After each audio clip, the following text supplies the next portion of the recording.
Hello, everyone, and welcome to Break the State Podcast, episode 2. This is going to be part 1 of my discussion with a longtime friend of mine, Jay, the owner and founder of Anti State Apparel, as well as his good buddy Ryan, aka Or Else What, on Instagram. All of their links will be in the description. I really enjoyed talking to these guys and look forward to having them back on the podcast very soon. So, without further ado, here's Break the State Podcast, episode 2.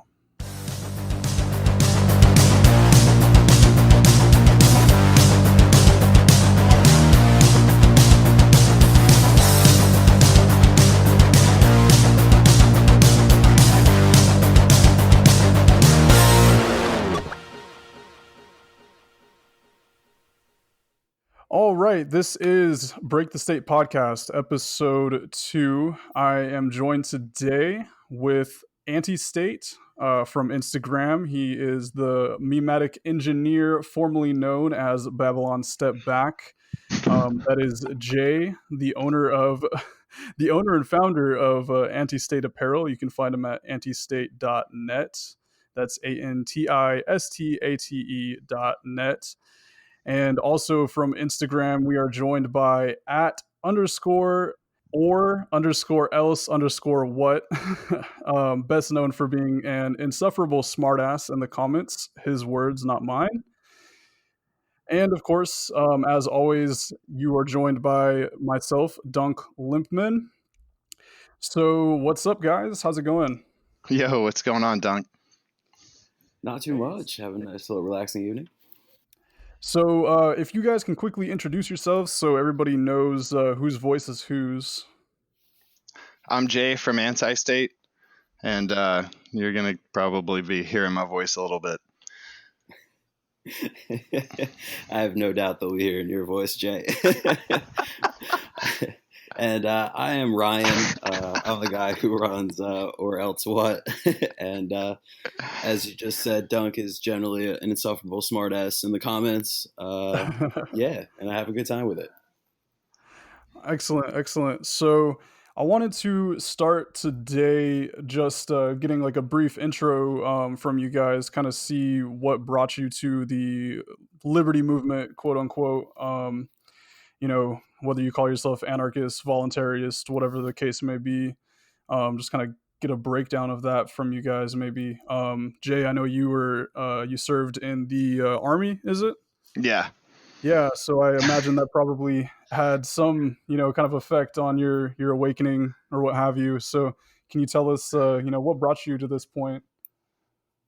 Well, it's kind of been a long road. A lot of these principles and values I was simply raised with. My dad is a hyper conservative, and I think a lot of the principles that he raised me with are very much the foundation of my current views now. And if you asked me to slap a label on it or describe it in any way, shape, or form, I would be incredibly hesitant because I don't necessarily believe that labeling it with an ideology is necessarily the point that we're at right now. There's ideas and concepts that transcend those labels that people need to understand and that need to get across to folks before we can actually move towards any semblance of a stateless society. So as far as like what brought me here, yeah, some lifelong experiences, but definitely I would credit the way that I was raised with getting me to where I'm at right now. Okay. Yeah, that's a little different. Most people, I would say, that are kind of part of this movement, they typically have some great awakening. Whether it be a documentary or some experience that they've had with the police or what have you. Yeah. So Ryan, what about you? As far as the labels go, definitely with Jay on it, like I wouldn't necessarily just pin it on one specific term. Definitely can identify with like some voluntarist stuff and definitely anarchist stuff. I just believe in the sovereignty of the individual mostly. I think they were born that way, and I think it's silly for people to give it up. So I'm not trying to give it up myself, and I like encouraging others to do the same. any other labels that want to get slapped onto it, I'm cool with, as long as they're not hurting anybody. As far as what brought me to the whole like liberty movement and everything like that, a lot of it was how I was raised, same as Jay was saying. My parents were great people, and I was lucky enough to be raised with both my parents always around and supportive, and always teaching me to be a kind of a good person. And I think that translates really well into the ideas that I try to spread. And then obviously along the way, I did have my negative experiences with the police forces and whatnot that reinforced my position that I don't really think the state system is the way to be doing things. Right. Yeah. Man, that's crazy. So I actually didn't really talk about much of this stuff in my first podcast. I wanted to get into it as an introduction, but for me, I never really grew up learning anything about politics for the most part. I think my family was mostly conservative, but I mean, honestly, they didn't talk about politics a whole lot with me. So really, what it was my uncle. He caught me watching some Illuminati conspiracy videos about like the Illuminati killed Pimp C and all this stuff like that, and so he's like, man, if you really want to learn about that, you gotta watch this documentary called God, what was it? Esoteric Agenda. I don't know if you guys ever watched that one.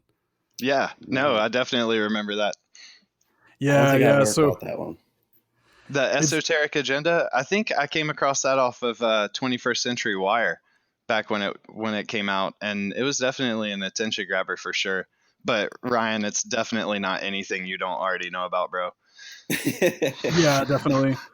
Fair enough. Yeah, I wouldn't say it's necessarily like per se a liberty, like it's more of just the conspiracy theory, talking about the elites going back to the Illuminati and how they've controlled everything, pretty much forever, religion Gotcha. and all of that good stuff. So Yes, gotcha. yeah, so yeah, I so don't anyway. know. I don't know anything about that. I'll tell you I'm gonna about it guess that's sometime, Jay.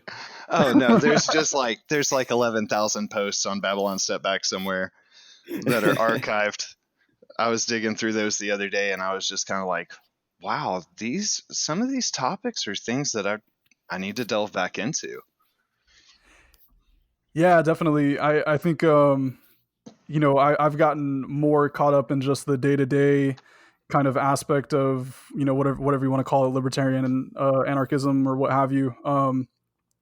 Just dealing with people talking about there are different ideas based, socialism or communism or republicanism or what have you. So what happened with the conspiracies though? Like at what point did you have some realization that was like, oh, okay, so evidence to the contrary is it's not overwhelming at all. There's got to be some sort of solution to this. Like, did you have like a realization that liberty and freedom and individual sovereignty was something that was a solution to these things that you were kind of exposed to? So I'm going to say a bad name, and it's Alex Jones. um, so Dude, I'll tell you what. No, seriously, Alex Jones, the guy's been warning me about the police state since 1999. Like, I was there. I was listening Truth. pre Y2K stuff. Like, the guy was boom. And look what we have today, bro. Like, we couldn't even have possibly imagined the things that he was warning us about. And then, on the heels of 9/11 and everything that came along with that, it's like word for word what the dude was talking about. So now you look at him and you're listening to a lot of his stuff and you're like, how is this guy like not dead from boot polish exposure at this point? Because he's completely and totally flipped the script. oh And yeah. I can't even like bother. Like I haven't been to InfoWars in years, just simply because of the way that the script changed. But it's interesting to me how that happened. Yeah, I don't know what the deal is with that. I think a lot of it has to do with Trump. I don't know what it was about Trump that just got Alex Jones, gave him a hard on, I guess. I stopped listening to him. I think I want to say in like 2015, when he just really started Oh basically shit! Yeah, when he he started hopped on the basically Trump train. Yeah, I mean, he was basically blowing Trump every chance he got. So I'm just like, no, that's okay. I thought this was a libertarian show. No, no, we're not I- doing that anymore. It did. It So it took a hard swing to cater towards the conservatives, and I actually have a really good friend of mine right now that him and I see eye to eye on a whole lot of stuff. But he's created this entire Instagram account where he is essentially doing nothing but marketing towards conservatives. And it's like one red pill after the other. And the guy's got all these people that are coming to check out his stuff, and then like occasionally slipping in stuff about the puppeteers. And it's pretty good. It's pretty interesting to watch it unfold. A lot of it's very cringeworthy because the people that he's appealing to kind of very Yeah, much like you the got to throw the chum out there first to get him to come in. is he going to pull an Alex absolutely. Jones in the different direction? Dude, I hope so. He would be somebody that I would trust to do that. But with AJ, I think the thing that's kind of rather obvious is that if somebody hadn't gotten to that dude over the years, he wouldn't still be around. Yeah, yeah. There's definitely something going on behind the scenes with that. There's got to be. I mean, like you said. I mean, if you look at what is it, Bill Cooper? You know, he Yeah. definitely would have suffered the same fate if he wasn't like I said, blowing Trump every chance he gets.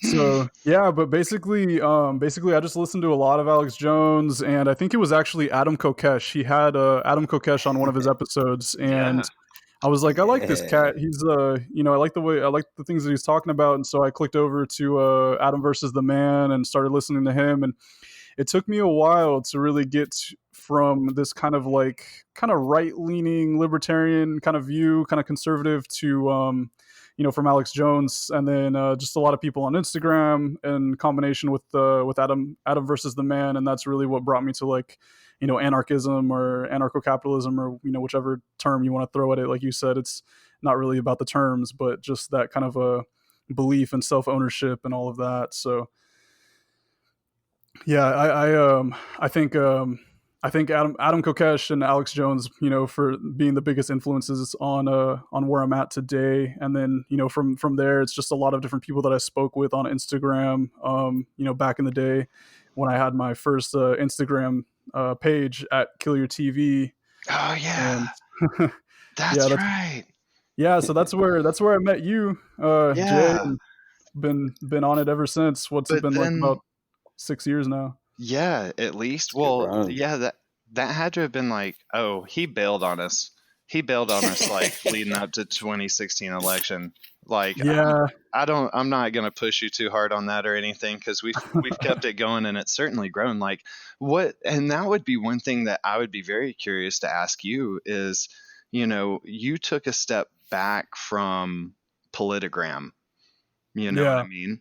And you come back and it is something totally different now. Like things have changed significantly. Like everything, like even the content that I'm posting, but then like even just like what you're seeing that takes off and gets popular.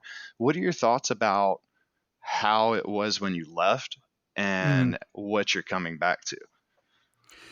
So part of the reason I left, to just get this out of the way, I was just having a lot of personal, things, of course, family and all of that. And man, I really I dove deep into the Instagram. I was on it all day long, arguing with people, mostly right wingers. There's a lot of these neo-fascist guys that build the wall type folks that were kind of masquerading as liberty activists. Yep. um, Mhm. and so I really got tired. I just got tired of dealing with these fucking bootlickers all the time, um, on my page, and spending hours and hours on end just debating with these people. So yeah, I left at that time. I was like looking at these guys. I'm like, the liberty movement is taking this hard right kind of fascist turn, and I guess it was really just the people that I was associating with on uh, Instagram. It's not really the movement as a whole per se. you exited upon the growth of the presence of the neo-reactionaries who were Yes. all like, "Oh yeah, we got to go vote Trump," and I'm like, Trump's going to be the most libertarian choice and all of this. Yeah, Yeah, he's yeah, a exactly. businessman. He'll want free markets. You know what meme you made back in the day that I'll always remember, and I think it was right after Raspy Rawls went to jail or something like that. Yep. You made a meme in your work boots Hmm. standing on a U.S. flag. Yeah. Yeah, I definitely got a couple of death threats for that one. Bro, you rustled so many jimmies. Oh my Yeah, lord. that one made the rounds. That one got reposted a lot. So that also I think had a little bit of it to do with it as well. I'm just like, I'm gonna duck out. I'm gonna kind of lay low for a little bit. I pissed a lot of people off with that one. But it was during the whole like I want to say it was really when Black Lives Matter was really Hmm. starting to edge up and take on what it is now. And so that was the whole flag stomping thing, and that really it was just to piss off the right wingers. I mean, honestly, It more was. than anything. You were doing your fair share of trolling there. The Well, Yeah. that's what I was and about to say. Is it's kind of fair to back off when you got a bunch of right wingers pissed off at you. Like it's not like when you pissed off a bunch of left wingers that aren't going to put in the effort to find you, and even if they did, they're not going to fight you. Like these were Right. angry, violent people that you actually pissed off. Yeah.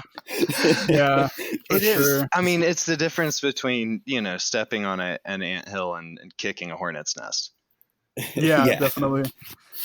So so now kind of to get back to your question, I mean, the community, at least what I've kind of stepped into now, I mean, I really just kind of follow some people that have followed me and kind of interact. And definitely I do not get that same sense of this like fascist kind of sect of the liberty movement the same way that I did before. I think they've kind of taken off into their own little thing, and they're not trying to masquerade Hmm. as anarchists and libertarians anymore the way that they used to. They're calling themselves what they are, which is fascist, white supremacist, whatever the fuck label that they want to throw on themselves. So yeah, I mean the community that I'm in now, on Instagram is definitely a lot less toxic, I guess you could say. And really, what I get inundated with now is the socialists and the commies coming into my page. Bitching about me, the fact that I'm against taxation and all of this, and I just want poor people to starve, and I don't care about people and all of this. So that's kind of what I've been battling now. Ryan, you Uh, know all about that, bro. Oh, absolutely. I spend a lot of time arguing with those people, and I have a pretty good time doing it most of the time. You sure do. You sure do. Yeah, I've had to step back a few times because I'm like I'm gonna fall back into this habit of just being on here all day long talking to people because they want their answers their questions answered.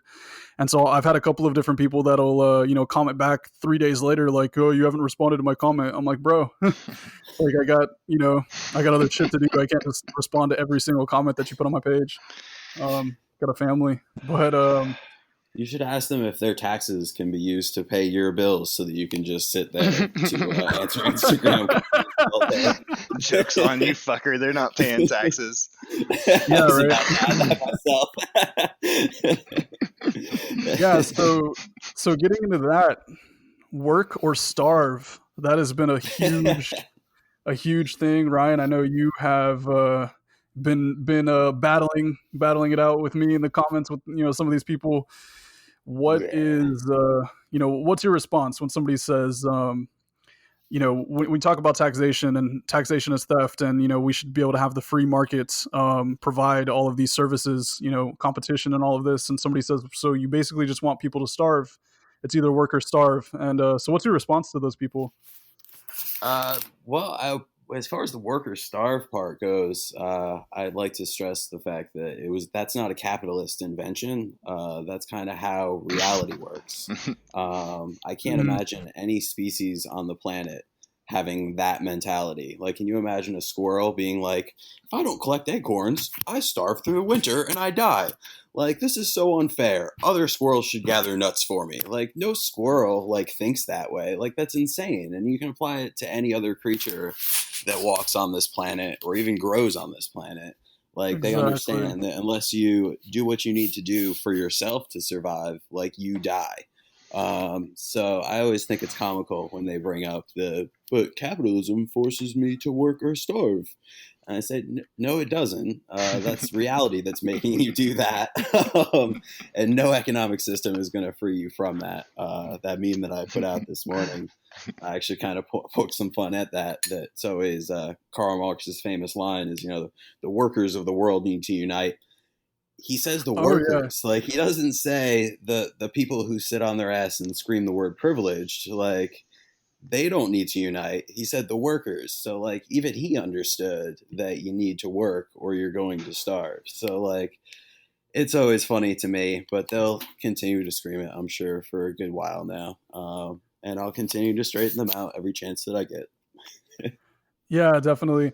That's funny. I was actually going to bring that up. That Workers of the World Unite. I didn't realize that you had posted that this morning. I kind of caught a glimpse of it and had that in the back of my mind all day. So that's funny that you posted that. It makes sense, of course. Yeah. um, I thought you specifically asked about that because he posted that meme this morning. Yeah, I no, figured as it's well. That's crazy that was like planting the seeds. yeah. Yeah, no, it's been on my mind. That's kind of one thing that I wanted to touch on with this. Is I guess just because all of the wars that I've seen Ryan getting in my Instagram comments are always devolve to work or starve for whatever reason. Yeah, I So don't I was understand. like, Like for the last 2, 3 weeks, like that's been their go-to line. I don't know yeah, where like the leftist propaganda like mill comes from, but clearly they were told that's the line for this month. yeah, yeah. Yeah, I don't know what it is. I've been flooded just with the left wing people. I think a lot of it has to do with the hashtags that I use. Some things just end up randomly going viral, and I get like 6,000 likes. I'm like, where the hell did this come from? But it gets a lot of people following me, and kind of I hope that I can plant little seeds here and there. And I've had little breakthroughs with a couple of people. Um, I'll sometimes I'll take the time to DM somebody and say, hey, if you really want to know more about this, like check out my page. I'll send you some links to some different videos, and take the time to actually listen to what I'm saying and don't just react with your talking points. So I've had a few breakthroughs here and there. I Some people. I think that's one of the wonderful things about not touting some sort of label, um, Mhm. is Hmm. because it really kind of gives you more of an opportunity to communicate with the person that seems to have some sort of issue with this very morally consistent position that you hold. And as you can, kind of engage with them via the Socratic method and kind of hear their objections, you can assess those objections and then identify what's the best way to overcome them or to give them the information that they're missing for what it is that they don't understand. And that's typically what I run into most often is people are educated. People are sorry, sales coming through. um, People have limited education. Like the public school system has been set up so that it is a form of indoctrination, so that people inherently think within this very specific paradigm that we're hearing people Mhm. constantly and Hmm. frequently regurgitate.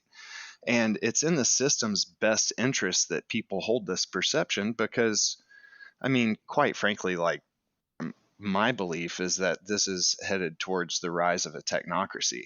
And when you hear these people that have an issue with you either work or you eat, or if you don't work, you don't eat, I Right. can't help but to think of Wally and like the fat people on the spaceship who are pretty much slugs in a chair that do absolutely nothing, and computers are running everything or everything's automated or whatever.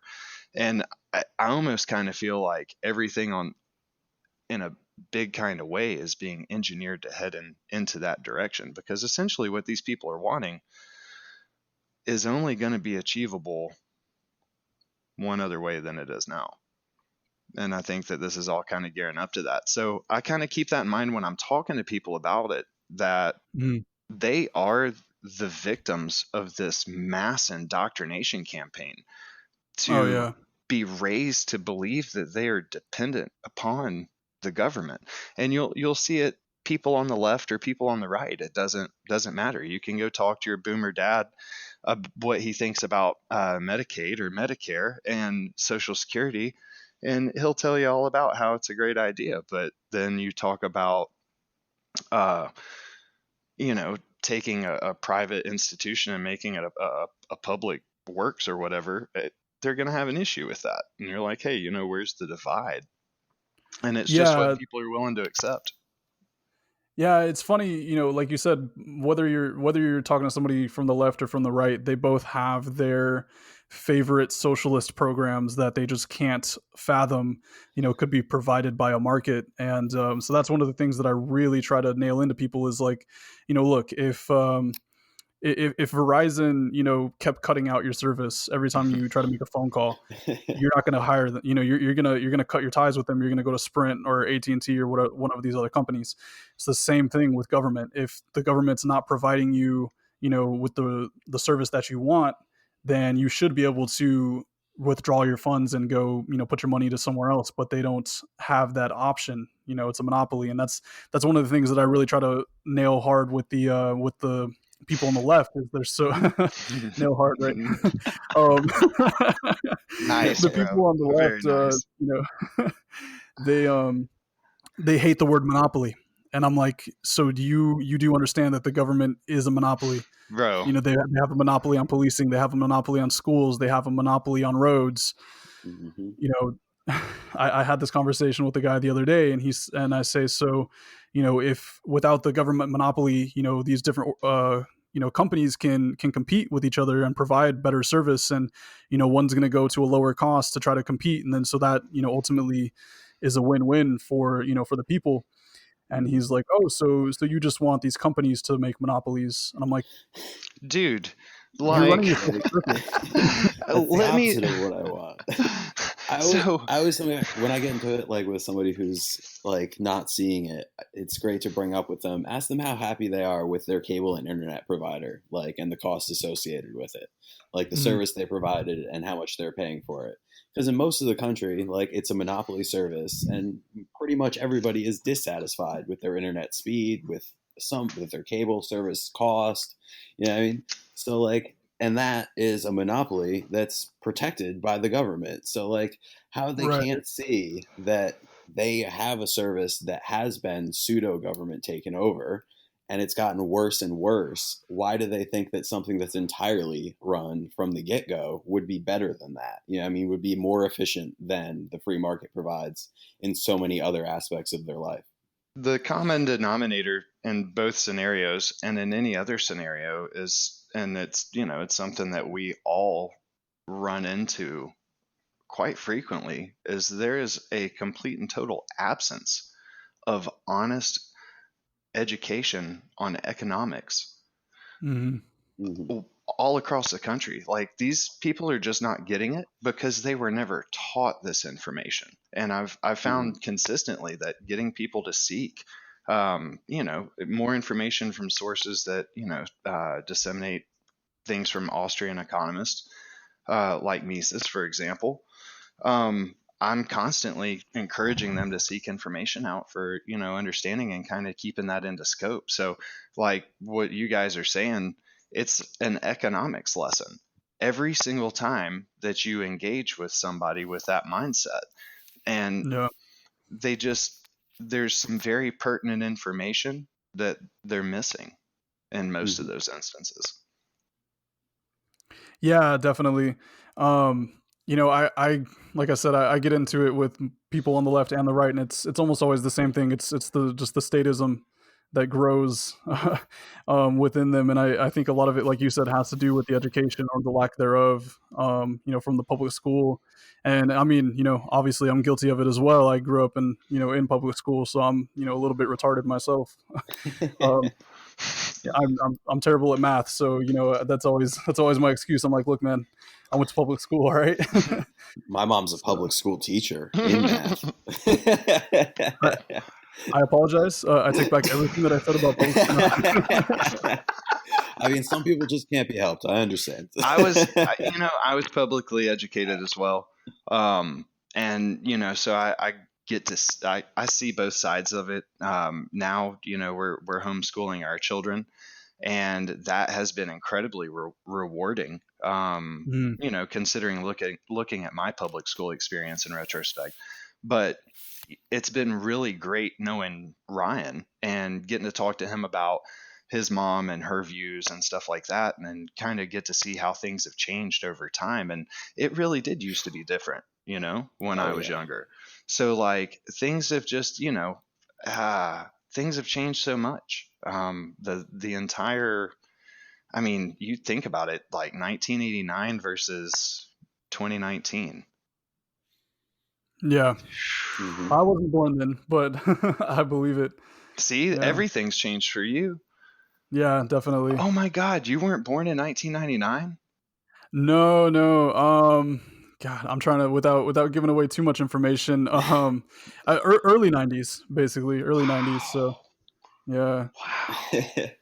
God. yeah. So I grew up on the Power Rangers and all that good stuff. So so you Shit. said you homeschool your kids. That's actually one thing. I've always, unfortunately, knowing everything that I know. My son, he still goes to a government school. And it's really just the lack of resources. Like we would love to have him at home, learning, but I try to kind of sneak things in there when he I don't want to be too blatant, where he's going to go to school and say, yeah, my dad's an anarchist and, he wants to, in the government and all this. I'm going to get CPS called on me or some shit. But, You're not, you know what? You're not even going to have to worry about that, man. Like, just focus on being a good dad and walking the walk and talking the talk, and you'll be good to go. I mean, That's exactly what I was about to say too. Like, you don't have to teach him as a kid like any of the words that we're using right now. I mean, just teaching right. him good, solid, consistent morality is the baseline that you need to understand the concepts that we talk about in fancy yes, words sir. now as adults. Yes, sir. Yeah, definitely. Like, we just started chores, so that's a new thing that we're getting on. And then, not so much chores, but I give him the opportunity if he wants to earn some money, he can do the dishes or take out the trash or what have you, and it's treated like a kind of like a job. He knows that if he does X amount of things, he'll earn some money to go buy a new action figure or what have you. So, kind of trying to instill that into him right now. That's our current task. But he's definitely smarter than I give him credit for. Sometimes he comes at me with some ideas. He asks me like about cops giving tickets. Was one specific question he had, is like, why do the cops pull you over? And I was like, well, a lot of the times it's usually because you're speeding or what have you. And he's like, well, why do they get to say how fast you can go? I'm like, that's a good question, buddy. It's That's a a great great question. question. So I think a lot of it has to do too is poor kid has to listen to me listening to a Free Talk Live and the Joe Rogan podcast and shit all the time. So he gets a lot of different voices, not a lot of music when it's just he and I in the car. So My 7-year old, she has some very interesting views, and she's constantly saying things or doing things that kind of blow me away, and it's not even really things that she picks up from me. It's the things that she's not picking up from anywhere. It's just these mm, like disgusting realizations about the world that maybe like I hadn't stopped to a minute to take it, to take a minute to think about it in a long time. But right. just some of the stuff that comes from her is really profound. And my wife actually takes care of all the homeschooling stuff, and she is totally amazing with all of that. And it very, very much suits her style, her personality. Ryan gives me shit about conforming to things, definitions, like the predictive index, but just the way that she functions and the way that she prefers to operate is very, very fitting for conducting homeschool operations here at the house. And she's always getting input from me and getting my participation and everything. And she's just really, really impressive. And she definitely is a big advocate for homeschooling your kids. But at the same time, like, we totally realize, stuff like that's not an option for most people. For Yeah. the vast majority of people, they are totally unaware how they would be able to possibly make the sacrifices necessary in order to achieve that. And dude, it's not easy. And it's not as expensive as you would think, but it does carry some cost to it. And it does require research. You got to make sure that you know what you're getting and you know what kind of curriculum you're looking at. And I would say my wife probably puts, for each school year, puts between 60 and 80 hours of research into curriculum for the year just on her own. And she's Oh amazing. wow. Yeah, she's amazing like that. And like I said, my 7-year-old, she says some really profound things, but she's also really exceptional in some areas, mathematics being one of them. She's getting ready to turn 8. She's also doing fourth grade math. She has no problem thinking within algebraic concepts. And like things like this are just absolutely amazing to me because it's a level of thinking that I wasn't particularly efficient at until, like 7th grade. And here she is 7 years old. And I'm just like, wow, this is awesome. So seeing my wife make these observations and then react accordingly to feed her in areas where she's hungry has really paid off really well. And I can't say enough for homeschool. I would never demonize anybody that sent their kids to public school. I would definitely encourage them to keep tabs on the shit that the public school system is teaching them, and to make sure that Oh yeah. they are incredibly involved in their child's lives, so that you can be there to walk the walk and show them the way. Yeah, yeah, definitely. I try to, I try to take the time to answer some of the questions that he has. When it's regarding things like money, and Hmm.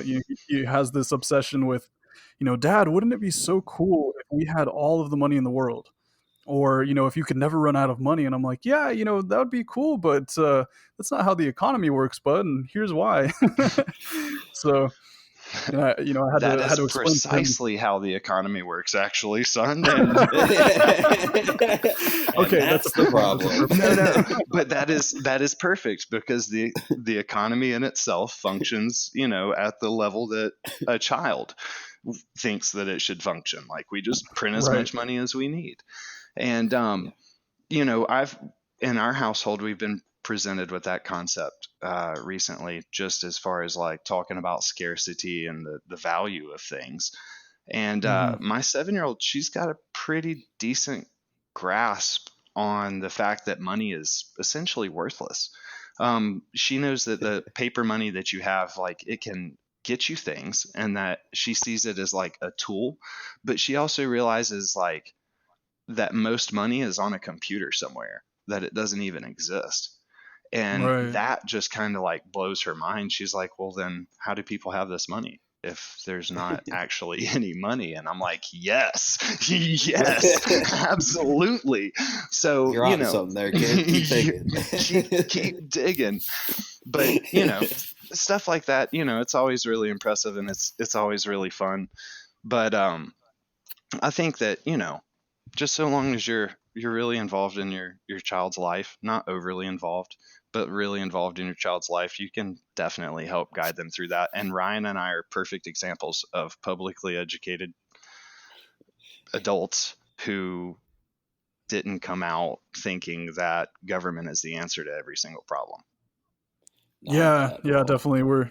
Um, it's a rare thought amongst folks like us, that have been to public school. It's hard to break through that wall that's built up after so many years of indoctrination, as you put it. So, Not just uh, indoctrination, but compliance.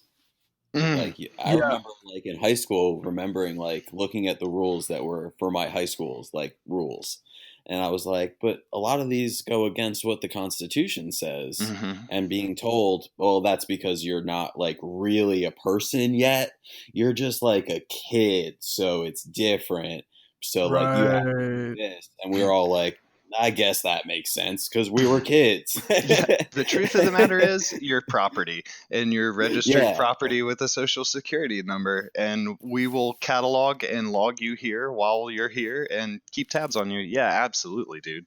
Mhm. That's I never really considered that, but yeah, I mean they tell you here's the Constitution, here's all these rights that you have, and then they immediately set the precedent for those rights to not exist. They Mhm. say, well, you have these rights, but not when you're here. And then you step out into the Exactly. real world, and it's the same thing. You have these rights, but Yeah.